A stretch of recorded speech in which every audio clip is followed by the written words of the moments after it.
Welcome to the Pursuit of Truth. Sorry for me wandering up and down. This is why I do these when I'm recording the audio, but I'm doing the video so you don't usually see it. I don't know why I like to pace, but anyway. So the ones I've got for you, let me kind of stand here and then don't have to move around so much. First is about homeless people who are working and are homeless, and this guy where he shows his storage unit where he's got all his stuff, his old photos and all his bits and pieces, and he travels on the bus and tram.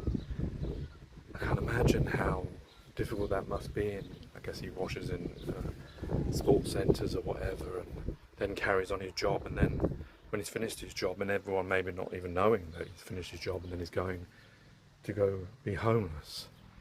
This is the world we live in. This is, why we need to get rid of money. Just another reason to get rid of money, but just to see that this is happening, because I suspect a lot of people just see, oh, he's homeless, he's probably not even working, all that kind of stuff. I mean, none of this should matter. No one should be homeless no matter what. And what's the point of having a government or having humanity if we don't look after one another in our one existence? But we like to put shackles on ourselves, money and this system that only those who've, historically had power and money will keep it and govern the rest of us. Then the next one is about this boy, was it Yusuf Nazir, who was failed by the NHS and many times, and he had pneumonia, he had tonsillitis, and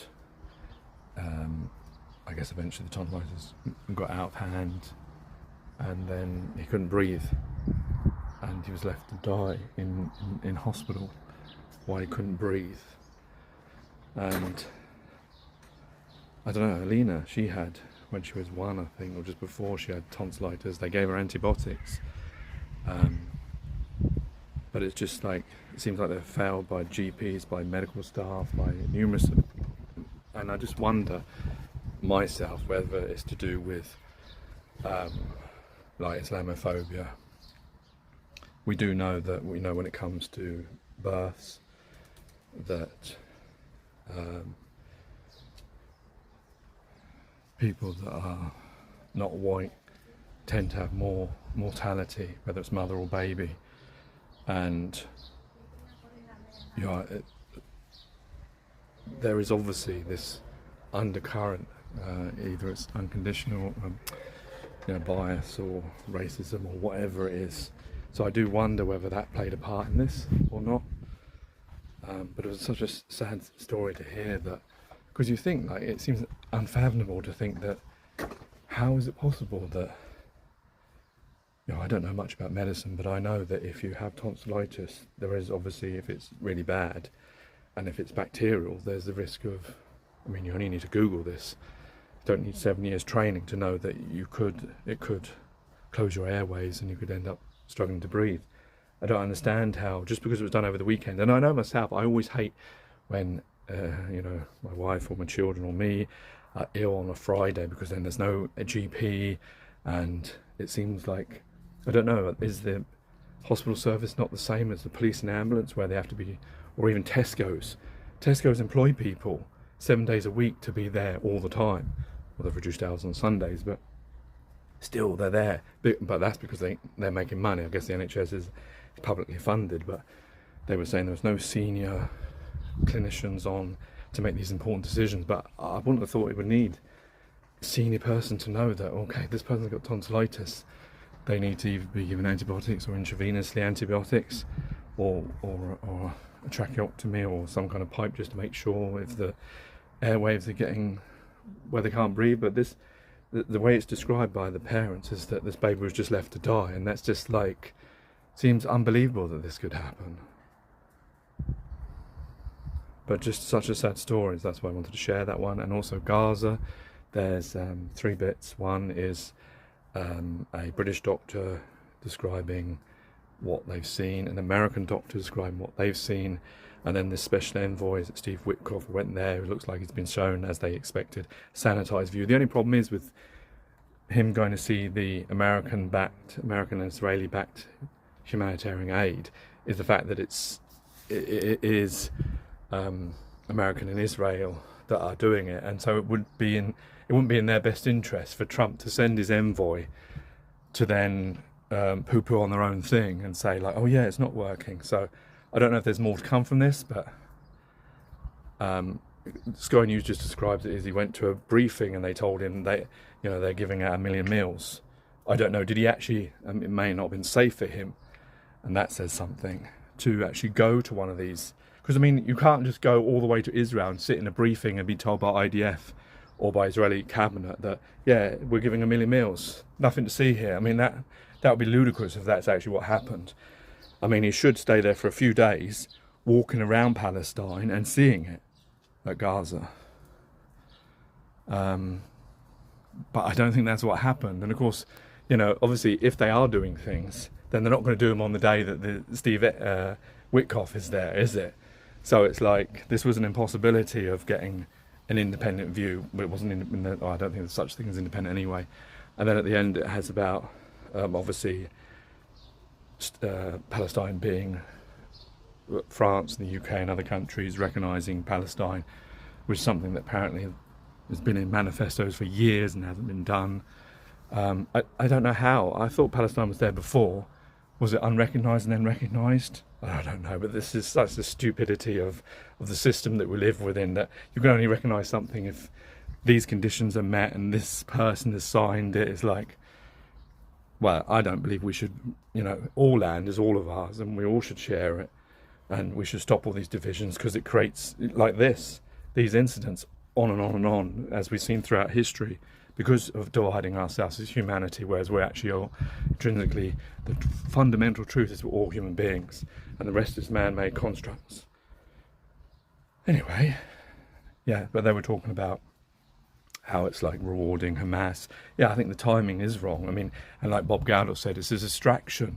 It's a distraction from the real thing that's going on, which is the possible war crimes that everyone seems to be talking about, including Trump, that's going on in Gaza. There's lots of legislation and ICC and ICJs, and no one's using them. Nothing's being done as usual. It's only if it's the bad side, the countries you don't like Russia or China in the West, where these things get examined. But when it's your favourite country or a country that you're friends with, these things get, oh no, it's okay, nothing to see here, we don't need to do that. The old hypocrisy that we always see. I don't know, we see all these things all the time, and yet we still keep championing this system that seems completely flawed. So anyway, these were the stories that I got on Sky News. What's your views? Take care, take it easy, God bless, and peace. Daniel wants to look like a normal commuter. He is a working man. But this is also where he sleeps. He calls this the zombie hours, napping in carriages, waiting on deserted platforms. We've been following his footsteps, his battle to blend in, constantly on the move, but a journey with no destination. You probably didn't expect to find yourself in this situation. No. You're kind of working hard all your life. You don't think the bubble's going to burst. The next stop will be... So you're looking now at somewhere where you're not going to get wet. So one option's trams, other option's trains or buses. Daniel's road to homelessness was complex. A period off work looking after dying parents, bad flatmates, an employer not paying him for a job. Still, he tried to keep working as a carpenter. You don't look homeless, is the first thing I noticed.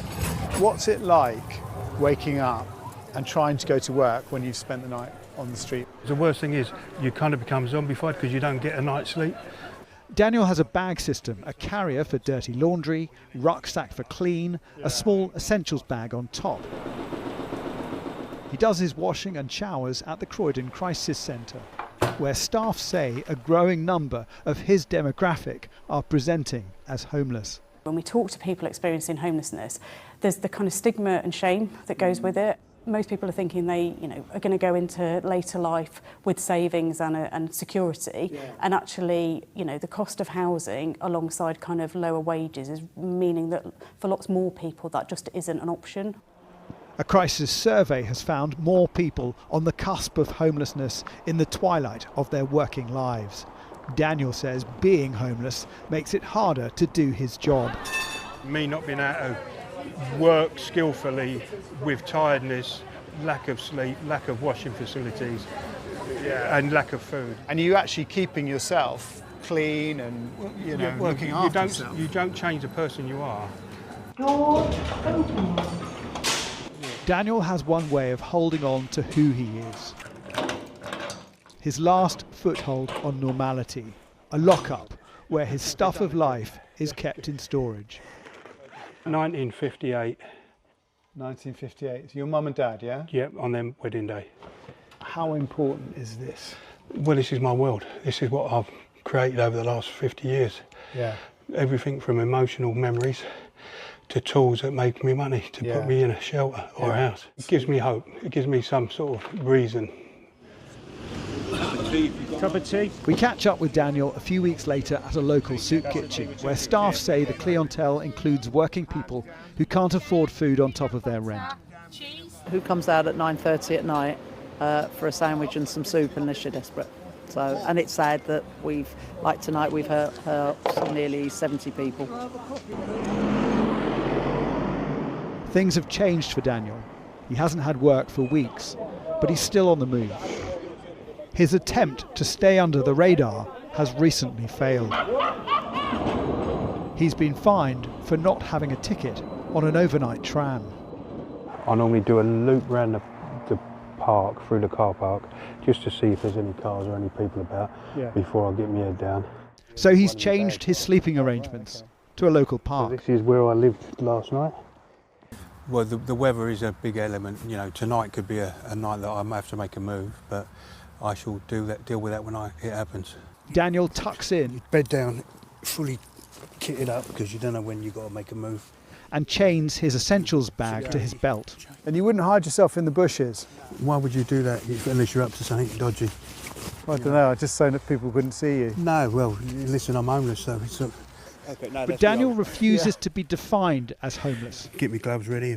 He is a skilled contributor to society, a man who can make stuff with his hands. Time and effort, boys. He's hanging on to that by his fingertips. And I'll bid you farewell and good night. Jason Farrell, Sky News.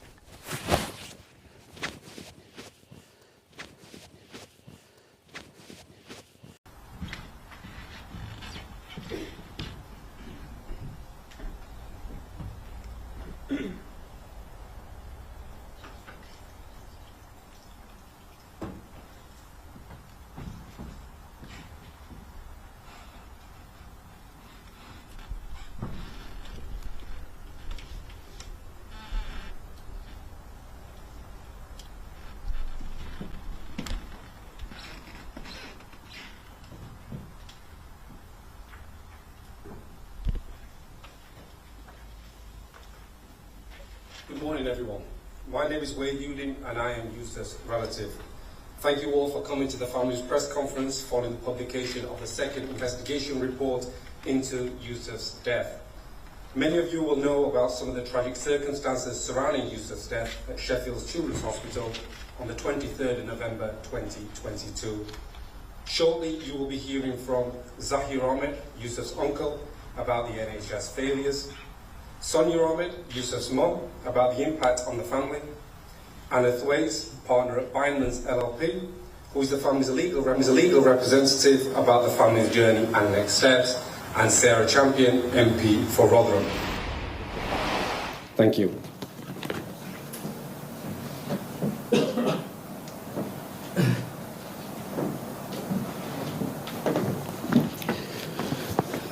I'm Zahir Ahmed, Yusuf's uncle.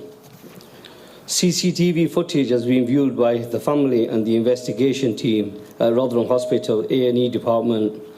Yusuf was presented having breathing episodes, choking, lethargic, presented floppy with his eyes rolling back. Mum went to ask for help. She was refused the help. Nobody was listening to Mum. Despite not listening about Yusuf's presentation and concerns, he was sent home with oral antibiotics. At this time, Yusuf really needed IV antibiotics, which was refused after several attempts were made to get the help that Yusuf needed. We was rejected the help that he needed. We was told that there was no beds available. We was told there's no doctors available, and we did not get any assistance from anybody to help Yusuf whilst he was struggling. Our journey then continued to get help, and we went to the Sheffield Children's Hospital. There, we thought it was the best place for Yusuf. We was faced disappointments, and we was very saddened to hear that Yusuf was overdosed with a very strong medication. This was then taken to the ward, where Yusuf was struggling to breathe, and he was on low oxygen. This was then not taken into account. All the staff failed to consider differential diagnosis and just concentrated on his tonsillitis and ignored all his respiratory and breathing problems. Whilst Mum was consistently begging and asking for help, nobody was helping Yusuf. 23 medical staff was involved in the care of Yusuf, and not one medical staff had continuous records.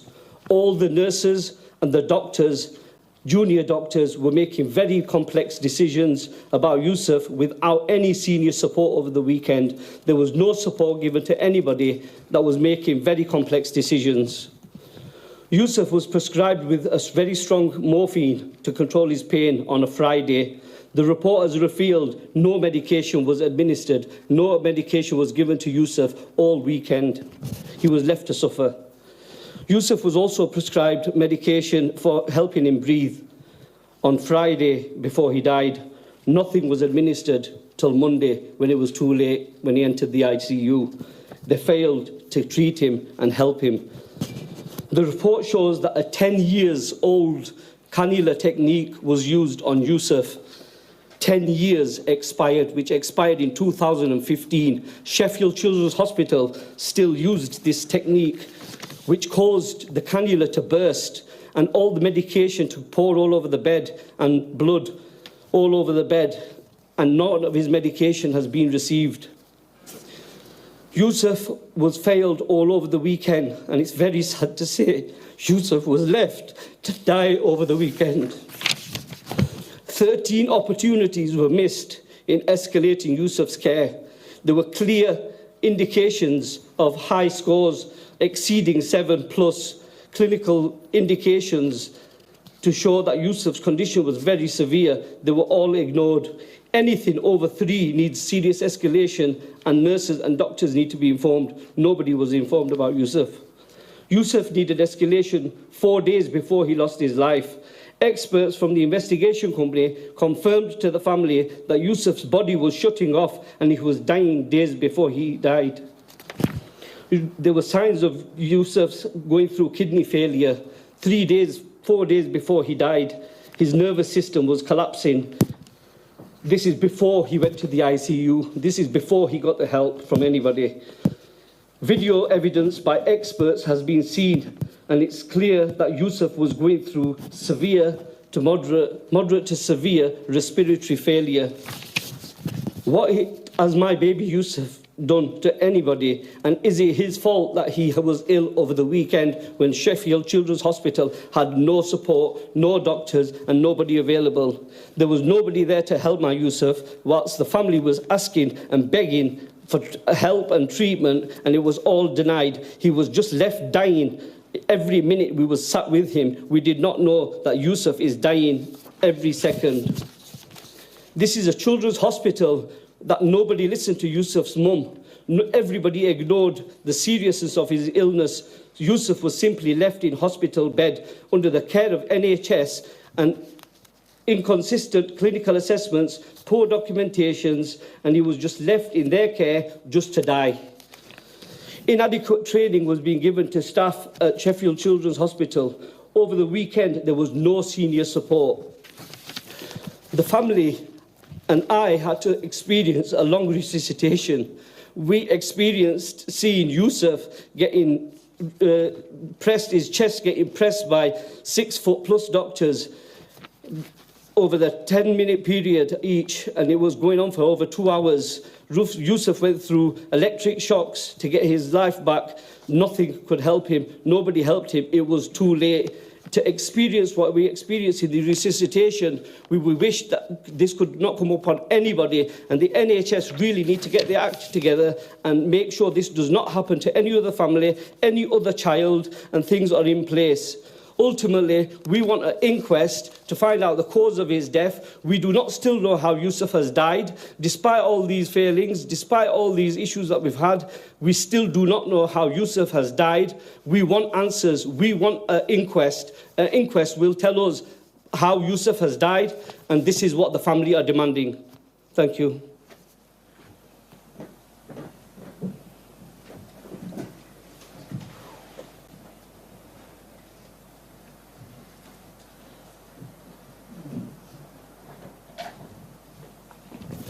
Hi, I'm Sonia Ahmed and I'm Yusuf's mum. Our healthy child, full of life, was diagnosed with tonsillitis, a harmless condition that spiralled out of control because it was left untreated.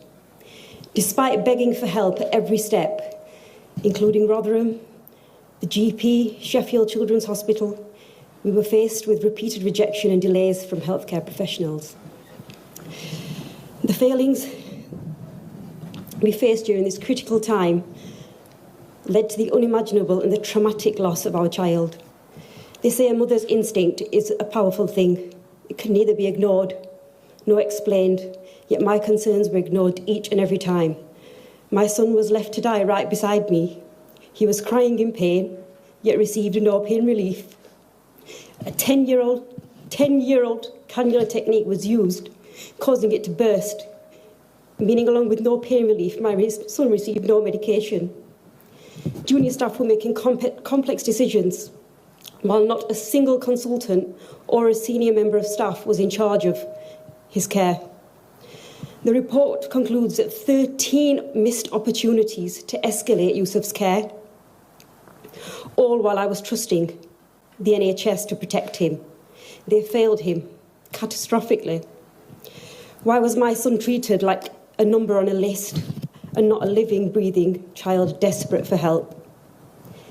Each day feels like an uphill struggle as we relive the trauma of losing him, while simultaneously confronting the frustration of unanswered questions. We will never forget the traumatic experience of losing our child in such a sudden and preventable way. The pain will haunt us forever, knowing we couldn't protect him from the failures that led to his death. Yusuf's name must mean something. It must stand for accountability, for change, for urgent need to listen. Really listen. Listen to parents when they say something's wrong. As a family, we need closure, and this can only happen when we have answers. My son went into hospital with tonsillitis, and he never returned home. The report states it is clear that across all settings, the GP, ambulance department, the hospitals, the healthcare system failed to truly listen to the family's voice. Now I wake up every day and remember my son because the NHS that's meant to save lives let him die. For medical staff, there'll be lessons to be learnt from this tragedy. But for us, our life, Yusuf has been taken away in the most horrific way. Every night, when I close my eyes, I hear Yusuf's helpless voice in my ears, saying, "Mummy, I can't breathe. I can't breathe. I really can't." And the image of him being handed over to me after his life ended, as though someone had torn my heart out and placed it in my hands. Along with these failings, there is uncertainty on his cause of death. Yusuf deserved better. Every child does. I will never stop speaking his name. I will never stop fighting for him. I fight for every child that's been failed by the NHS. We demand accountability. We demand change. We want to know how our son died and who's responsible. And the only way we're going to get these answers is with an inquest. The family demand an inquest. Thank you.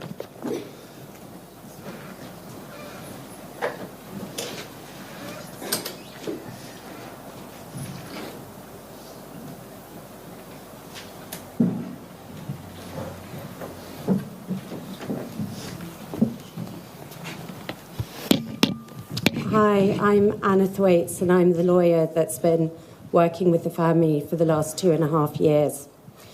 It's been an incredibly long and difficult journey for Yusuf's family to get to this point today with publication of the second investigation report. It is only through the family's sheer strength and determination that NHS England agreed last year to commission a second independent report, which is highly unusual. It is only with the second report that Yusuf's family are starting to get the answers about what happened to him. But this is only the beginning of the family's quest for truth, justice and accountability. As Zahir has already talked about, this second report found multiple failures that were not originally identified by the first investigation team. This has led to 16 recommendations being proposed, including general recommendations and specific recommendations linked to Rotherham NHS, Foundation Trust, Yorkshire Ambulance Service, Sheffield Children's Hospital,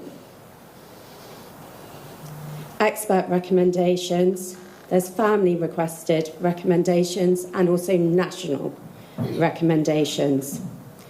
Nothing will sadly bring Yusuf back, but his family want his death to make a real difference and to lead to change.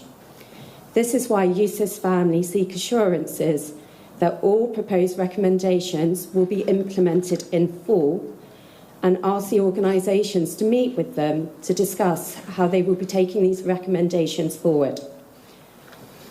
Yusuf's family is also calling for an inquest. The second report has led to more questions that the family believe will now only be answered through the coronial process. We will therefore be writing to the coroner shortly, asking for an inquest to be opened, given the issues raised in the report. I will now hand over to Sarah Champion, who is MP for Rotherham. Thank you.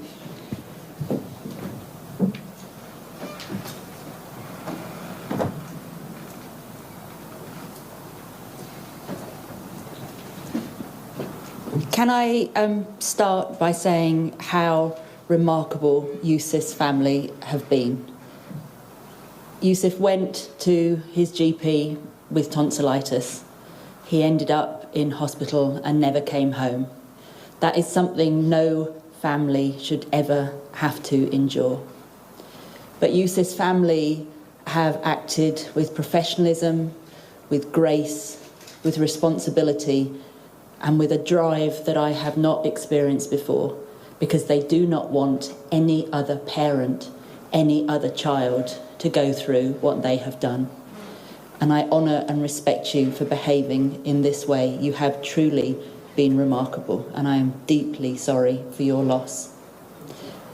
The two inquiries that they have demanded and secured have showed 16 failings.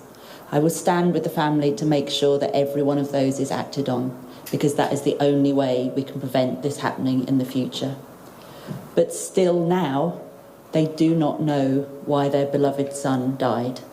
And so I also stand in solidarity with them to get that inquest, because it's only with the truth that you will be able, I believe, to move forward. Thank you for all you've done for every other child, and I'm sorry for your loss.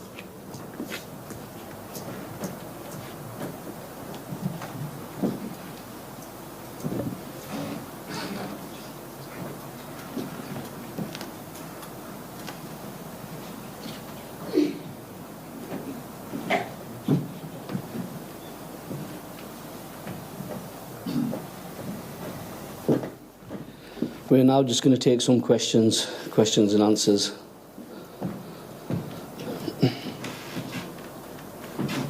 Laura Buddock, Sky News.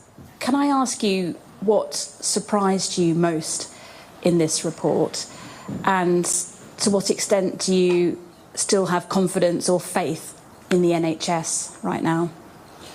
Yeah, we was really surprised about the Sheffield failings.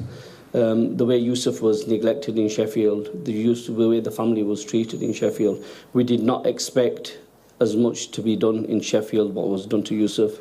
We thought it's a safe place. We thought it's a specialist hospital for children.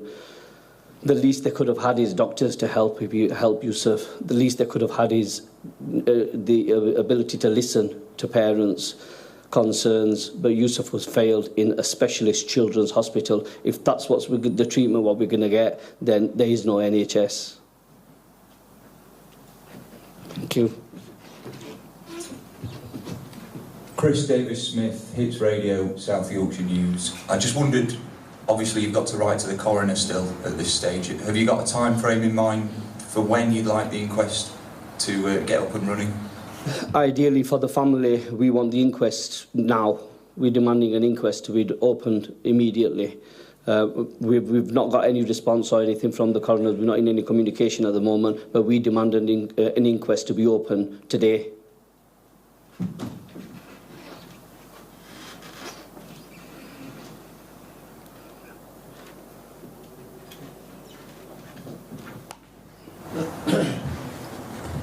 Isaac here, it's Debbie's PA. Can you just tell us a little bit about Yusuf, please?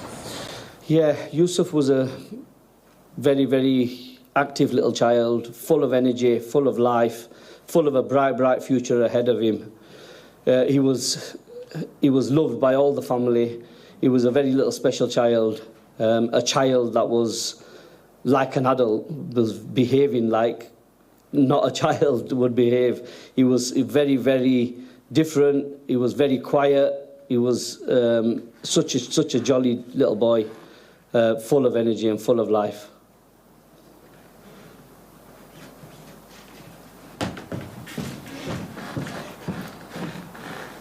Hi, Andrew from Channel 4 News. You've said that you want Yusuf's name to stand for accountability. Can I ask, from your experience you've had with various organisations, do you have any confidence now in authorities that things will change? Until we see changes, until we see physically see that things have been changed and how they've been changed and how they're going to affect children in the future and how they're going to benefit children in the future, we're not confident. We're not confident that things have been done. Things from our experience through the investigation at Rotherham Hospital still remain the same. Children are still getting treated the same. There's still no paediatric doctors when there should be. Things are still not being implemented from the previous investigation, so we've not got any faith in them to change things until we see changes. We do believe that Wes Streeting is making changes and he is good for what he's doing. Wes Streeting has helped us throughout this journey and we really appreciate his help, and we can see if anyone is going to make changes, Wes Streeting will make changes. Are you expecting to have any contact with the Health Secretary after this latest report? Yeah, in the very close, in the near future, we will be having a meeting with Health Secretary of State Wes Streeting directly to address our concerns and the report. Thank you. Hello, Reece from ITV News. What's the one thing that you think that Wes Streeting can do today to start making the changes you want to see? Wes has already started making changes, implementing policies, changing policies and looking into what went wrong and taking action, not just implementing it but following it up and making sure that the recommendations are followed and they will be followed with the family as well. So they are keeping us in the loop, they are following it through with the family, and it's not just going to be something that's just left gathering dust. It will be something that is going to get implemented, and we, from the experience that we've had with Wes Streeting and from the government, we can see that they are taking it very seriously and they will act on it.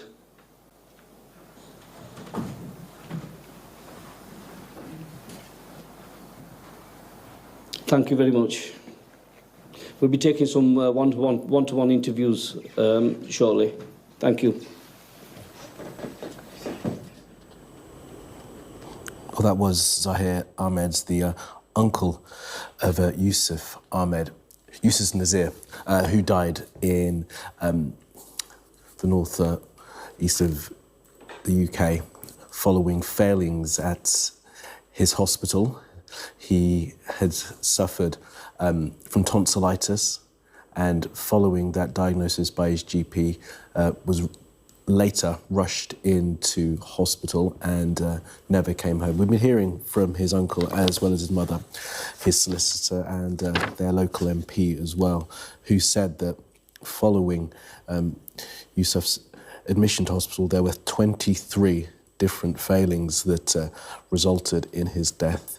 He was seen by a number of different medical staff. None of those medical staff kept continuous notes, so the record of what had been happening to Yusuf while he was in these different hospitals was not recorded. We heard lastly there from his uncle, who said that he was most surprised by the fact that once Yusuf was admitted to Sheffield Children's Hospital, where the family expected there to be specialist care, there was no specialist care for him.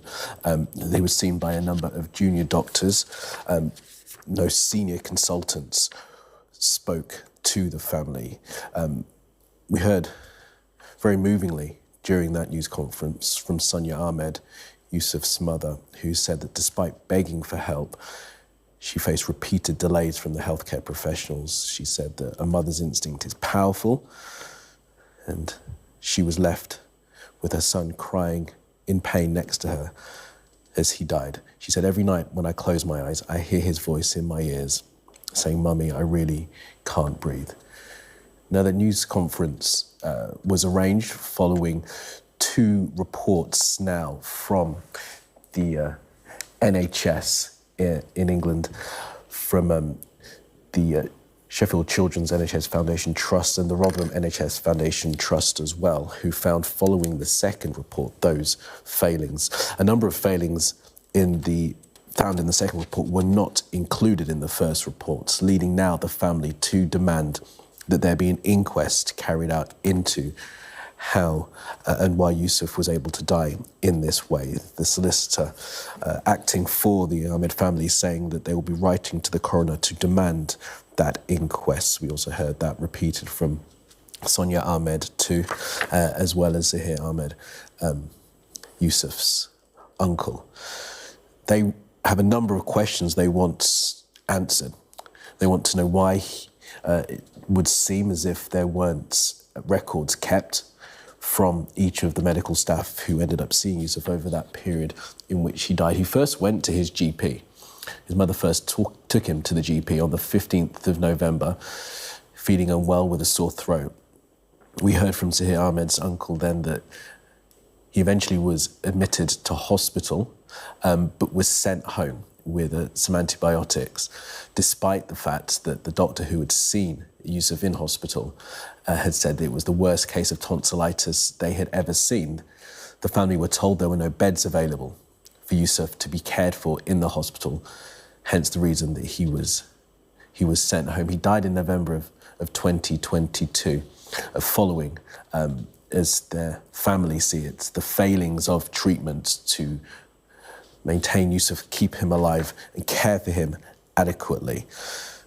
Those missed opportunities now, they hope, will finally be answered in this inquest that could be held by a coroner. That inquest will need to be requested, of course, but the family have now begun the process of asking for that to happen. Well, our health correspondent Laura Bundock was in that news conference, was able to put a question to Zahir Ahmed, Yusuf's uncle, and we can join her now live. Laura, really difficult to listen to that news conference, the pain of that family, so real, so much still present for them as they now have had this second report commissioned following, as their MP Sarah Champion said, their determination, their professionalism, their resolve to make sure they get answers as to how and why Yusuf died in the way that he did. And now the demand for there to be an inquest into Yusuf Nazir's death. Yes, that's right. The family of Yusuf, who was just 5 years old when he died, have had to fight and wait a long time for today. He died in November 2022. We heard him described as a bright, a happy, a healthy little boy with his whole future ahead of him. He was loved and cherished by his whole family. His mother, Sonia, spoke of how every night she still sees his face haunted by what happened to him in the hospital in the days leading up to and the day, of course, of his death. Now, this report makes a number of key recommendations. It finds that there were a huge number of critical interventions that were missed. His family believed that if doctors had acted sooner, Yusuf would still be alive today. The report lists how the family's own concerns, the mother's instinct, was not listened to by staff. We've seen WhatsApp groups from family messages talking about the escalation of their concern as Yusuf's condition deteriorated. The report also says how this outdated method of using a cannula was used at Sheffield Children's Hospital, which meant that some potentially life-saving drugs simply weren't administered properly to Yusuf. That's despite his own mother going to staff and saying she didn't believe the cannula was working. She thought it was leaking. She had evidence it was leaking. The report also lists how clinical assessments were inconsistent, and this depressing fact that despite the fact he was seen by 4 different healthcare settings and 23 medical staff, there was no coordination, no oversight in those appointments, in those meetings, in those conversations, in those critical days leading up to his death. Now, Wes Streeting has said how sorry he is for this case, that the recommendations will be implemented to ensure that no children like Yusuf in the future have to suffer the same way he has suffered. This is, of course, the second report. The first, the family described as a whitewash, simply did not go far enough. The family say they now have some answers, but they still have questions, and that's why they're calling for an inquest to answer those remaining, the outstanding questions, to give them the full closure they say they need to fully understand exactly what caused Yusuf's death. How was it, they say, that a 5-year-old could go into hospital with tonsillitis and never return home? It has been an incredibly distressing and upsetting case. Even the report's authors say it is one of the saddest assignments the whole team has ever had to work on. And Laura, look, that call for the inquests now, I guess, will gather pace, especially in light of, as you say, these 23 different professionals who will have seen him, and there haven't been those continuous notes kept across his care. The fact that different NHS settings saw him, from the GP to Rotherham Hospital to Sheffield Children's Hospital to the ambulance service, and it would appear that none of those professionals were able to see the fact that he was deteriorating to this level. I mean, is it normal if a child, if anyone dies in an NHS setting like this, in circumstances that do seem so tragic, that an inquest isn't just called for as a matter of course? Well, this is certainly what the family now want, the full inquest to answer those remaining outstanding questions. This report has made a number of recommendations to each of those healthcare settings, from the ambulance to the GP to the hospitals, to the doctors, to the staff, to the bigger, wider trusts that are involved in his care. They've all responded. Let me just read you this from Professor Aidan Fowler, the National Director of Patient Safety in England, in a statement saying, "Our thoughts and sincere condolences remain with the family of Yusuf Nazir, who have suffered an unbearable loss. We accept the report's recommendations and acknowledge the issues this independent investigation has uncovered, particularly the failure to listen to and act on the concerns of Yusuf's family by multiple NHS services, which is unacceptable." He goes on to say, "We are working to ensure families are actively involved in care decisions, with most acute hospital sites across the country now starting to use master Martha's rule, enabling loved ones to ask quickly for a different clinical opinion if they have concerns, while we are committed to creating a single patient record so that all staff across the NHS can access the same clinical information regarding a patient. We will also work with the local trusts to ensure they implement the recommendations from the report. So that's the national response to this case. Like I say, those local healthcare settings have all accepted the recommendations, the findings of this report, but Yusuf's family say they now want meetings with each of them to ensure that they are held to their word, that those recommendations, those changes are brought about and brought about soon. All right, Laura, for now, thank you for that. And of course, that reference there to Martha's rule in that statement from Agent Fowler comes as a result of the death of Martha Mills, who died after developing sepsis.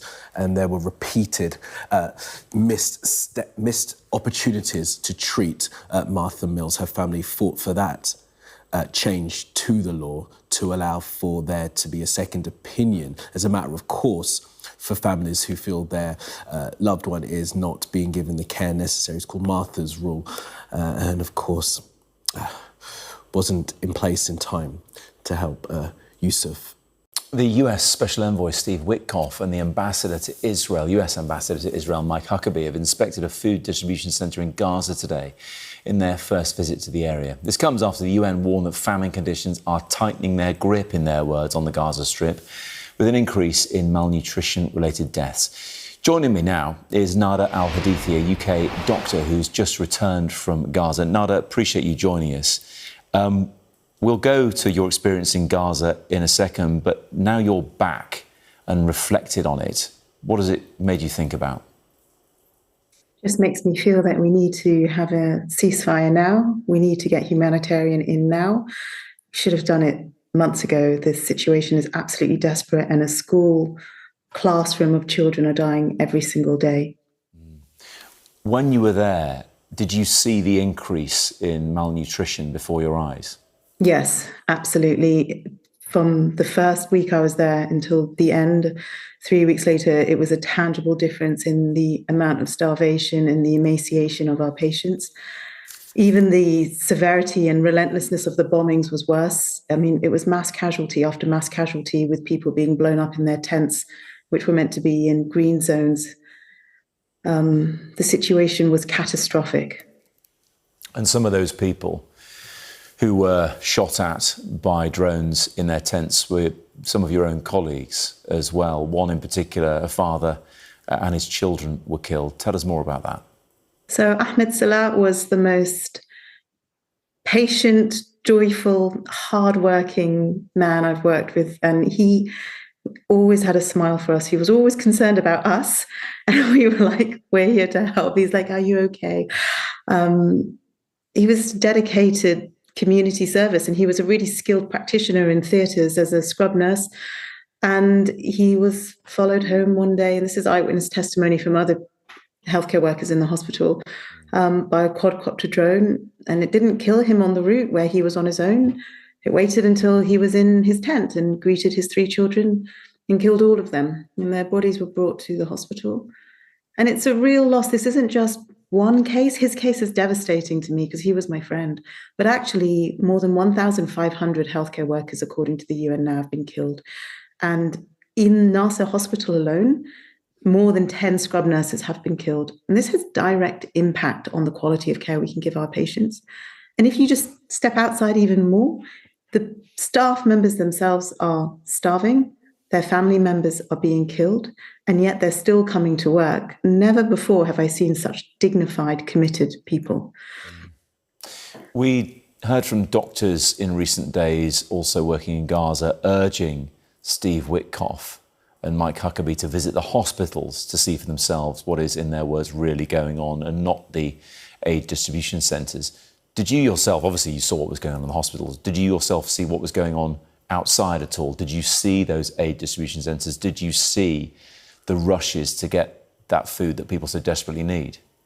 So I didn't go to any of the aid distribution centres, but my colleagues did, because they were absolutely desperate and their children were starving. And at any point where they heard that there was a food drop, there'd be panic amongst the people of, are we going to be able to get there? Are we going to be able to get food? One of the main topics of conversation every day was how much was a bag of flour. And in Nazir Hospital, a lot of staff weren't being paid, so they would do these additional shifts in the EMT hospitals where they would get 200 shekels for the day. And a bag of flour, 1 kilogram bag of flour, which isn't enough to feed a family of 5, would cost between 150 and 250 shekels. Yeah. Where are they buying it from? Because there is this accusation, isn't there, from Israel, the Israeli government, that the food is being taken by those who are then selling it at exorbitant prices on the black market. Is that what people are having to resort to? I mean, if they're desperate, they're going to try and get it from wherever they can. Is that what was happening? Look, I'm not a politician. I'm here as a humanitarian. And what I saw was emaciated children. The crucial point is that before the war, there was about 500 trucks of aid coming into Gaza every day. And remember, Israel has complete control over every entry and border into Gaza. And so they were allowing about 500 trucks a day. And since then, and you can look at the UN figures, it's been less than 10%. Yeah. And this is a decimated population who have had more than 6 Hiroshimas dropped on them. This is a land that is about a quarter the size of London. The entire strip of Gaza is a quarter the size of London.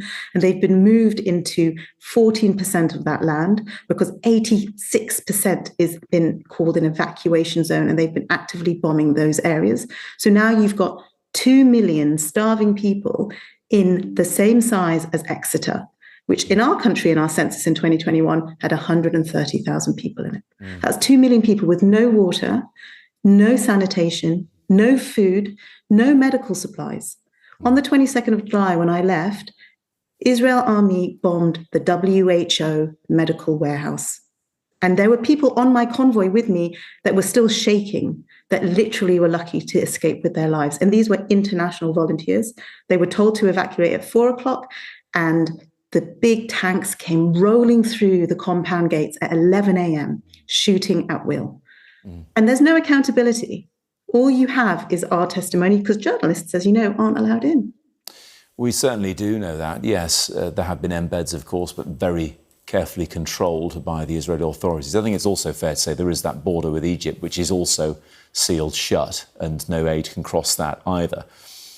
Appreciate you're not a politician, you're a doctor, a humanitarian trying to do work on the ground, but when there are people around you talking about this kind of thing, this desperation, what kind of thing are they saying? What are they saying about the lack of aid, the control that's being exerted? The Gazan people are the most community-minded and supportive people I've ever met in my life. I had patients sacrifice their own medical equipment and food to give to children on my ward under my care. And despite the situation where they feel that the world has completely abandoned them, they are still coming into work dignified and doing their best for their communities every single day. So yeah, there's a huge amount of stress and strife. There's a huge amount of pain because people are losing their family members, their loved ones. I had a patient who was 21 years old. She was 6 months pregnant. She was blown up in her tent. Her husband was killed. She lost her eye. She had an open fracture, and both her legs were completely destroyed from the bomb blast. And she was pregnant. When I was pregnant, my husband wouldn't let me be in any state where I could be harmed in any way. And this woman is completely emaciated with no vitamins, no food. And one day her baby stopped moving. Nada, can I ask, do they talk about the control that Hamas has exerted over the Gaza Strip at all? I had no witness of anything to do with Hamas. I was allowed completely free reign around the hospital because there were originally 17 ICU beds in Nazir Hospital and it had to be extended to 98, where literally outpatient cardiology waiting rooms were turned into wards. I was frequently wandering around the hospital looking for patients because there's not usually any plastic surgeons in Gaza. So whenever international medical teams come on board, we need to actually find the patients that could do with our help. And yes. So I wandered around and never saw any sign of anything like that. Final question. Are you going to go back? I would like to go back, but the Israeli government stop about 50% of applicants who get approval from the UN and the WHO. So there's a real risk that they won't let me back in, but I would be very keen to go back and support my patients and my friends. Nada Al-Hadithi, appreciate you joining us today on Sky News. Thank you. and an American doctor working there has urged the President Trump's special envoy, Steve Witkoff, to come and see the situation for himself. Mr. Witkoff, as we've been reporting, arrived earlier in Israel and has met with Benjamin Netanyahu. We're joined now by the doctor, Dr. Tom Adamkiewicz, an American paediatrician. Good evening, and thank you very much for being with us. And you were saying earlier on our programme, on a clip we got from you, that you would like Steve Witkoff to come and see what was happening in your hospital, to come and see for himself. If he did that, what would he be seeing? Yeah, it depends what time of the day. I'm a pediatrician, so we're around in the morning and we see children. There are about 600 to 800 children that are seen through the emergency room, and maybe 60 admissions. And those are children that have, in addition to what we expect for children, there's additional problems with undernutrition. Some of the children are severely malnourished. But it's not only that. There's also problems with water. The water is, according to physicians here, not 100% safe. And so there's massive problems with diarrhea. They also live in extremely crowded conditions.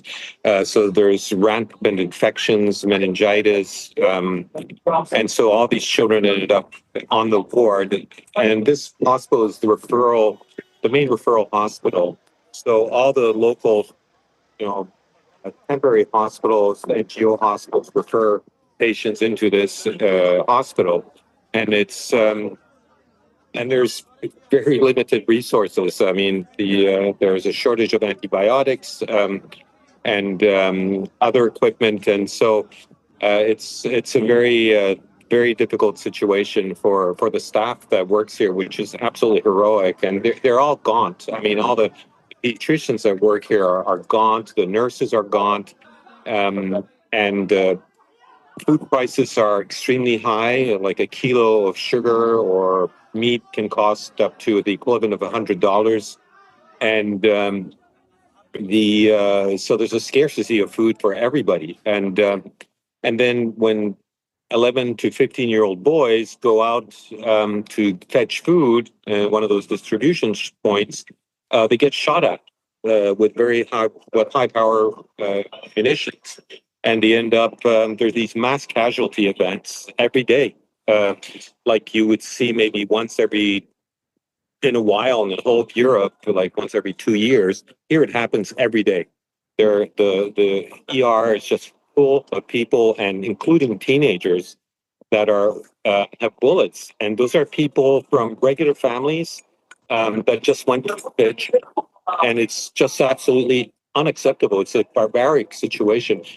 Whoever's doing that shooting should be criminally prosecuted, and whoever is covering up for them and allowing this to happen should also be investigated, because this is unacceptable.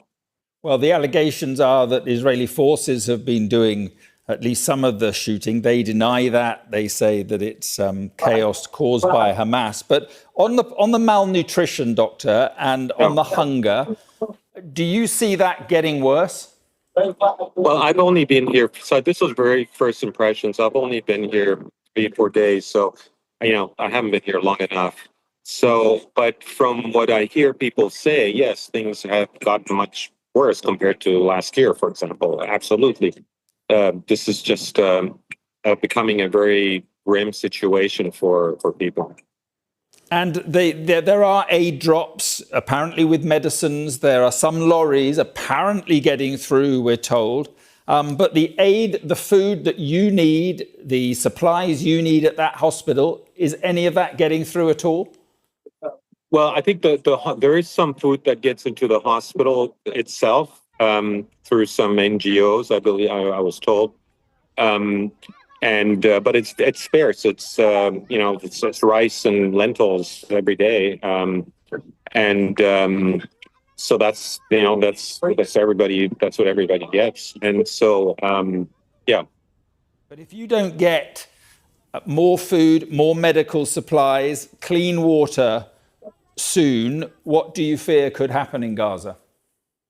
What I think it's going to be it's already catastrophic. It's really bad, and it's just going to get worse. And then for children, they're already extremely fragilized, if you're going to use that term, by these conditions. So, for example, we see children like 5-year-olds, 7-year-olds that are walking and they just pass out. They just drop, faint from exhaustion, lack of food, hypoglycemia, dehydration, diarrhea, and they bang their heads and they injure themselves. I mean, I've seen, and there's all these also medical conditions that we still can't quite explain, and neurological, and so and infectious disease, and then there's a paucity of abilities to try to diagnose these things.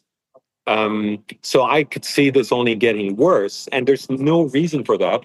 Not only that, there are children with known diagnoses like lymphomas, aplastic anemias, heart conditions, life-threatening conditions that are dying in the hospital because they cannot get out and get those treatments that are available, like literally a few kilometers from here, like a few miles from here. They're absolutely fantastic hospitals that could treat those children like within the next tomorrow. But these kids are waiting for months and dying. This is unacceptable. It's just barbaric.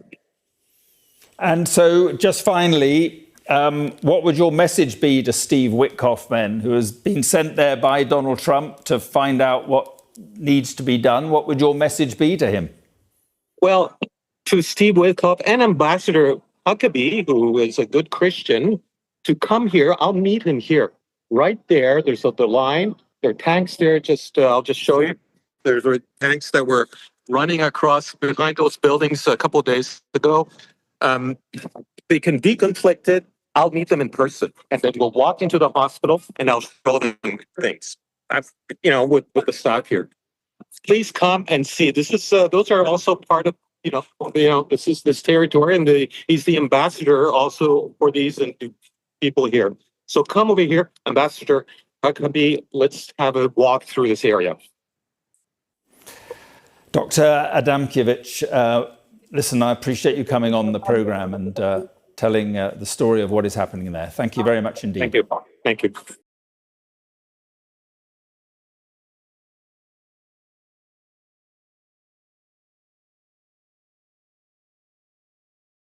It was a gesture to show America cared about Gaza amid mounting pressure at home and abroad.